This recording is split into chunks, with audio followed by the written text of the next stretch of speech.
So hey everyone, welcome back to another quick and very interesting tutorial. Where in this quick tutorial, I'm going to show you how you can remove the background of any image using ChatGPT. Now, for example, this is the image. If I want to remove the background of this particular image, just simply open the ChatGPT on any of the browser you have, and make sure that the image generation tool have been selected from here.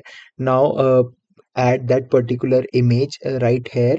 If I just simply quickly upload that particular image, and I just simply need to write the prompt of remove the background of image. Now, once I do it, just simply hit enter and it will start analyzing the image, and it will quickly remove the background without even losing the quality. Because if you use any other AI tools, it might ask you for paying them, or it will directly reduce the quality of the image. So by using this method, you can directly generate the background removed image without paying anything. Alright, so that's it for this tutorial. I hope this video will be helpful for you. Make sure to hit the like button and subscribe button for more such helpful and interesting tutorials. See you in the next one. Take care.